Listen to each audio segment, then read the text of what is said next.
My husband told his friends, "I doubt this joke of a marriage will survive another year. She's nowhere near my level." They laughed, proud of him. I smiled and said, "Why wait a year? Let's end it today." And that was the moment everything changed. I stood up, placed my napkin on the table, and walked out of that room filled with fake laughter and empty hearts. My heels echoed louder than his words, and for the first time in years, I felt free. That night, I didn't cry.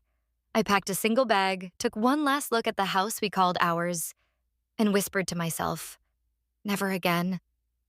I had nothing except my self respect and a heart tired of being underestimated.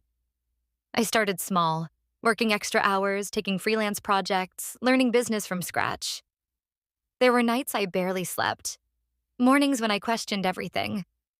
But every insult he threw at me became my motivation.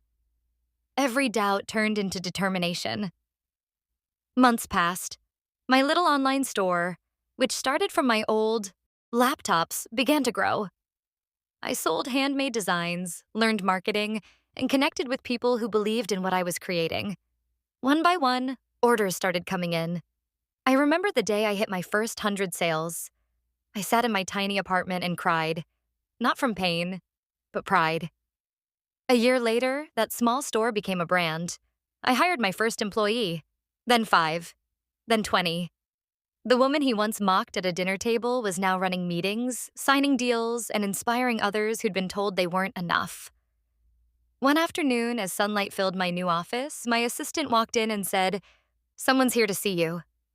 I turned, and there he was, my ex-husband. He looked lost, not the same confident man from that dinner. He gave a weak smile and said, "I didn't know you'd come this far." I smiled back and replied, "That's because you never really looked at me." He wanted a partnership. His business was falling apart. I listened politely, then stood up, extended my hand, and said, "I wish you all the best." He walked out quietly, just like I had that night, but this time, I didn't look back. Now, years later, I own a successful luxury brand, travel across the world, and tell women my story. Not because I want revenge, but because I want them to know, you are never too small to start again. That dinner didn't break me. It introduced me to the strongest version of myself. Sometimes, the moment someone laughs at you becomes the reason you rise. Never let anyone decide your worth.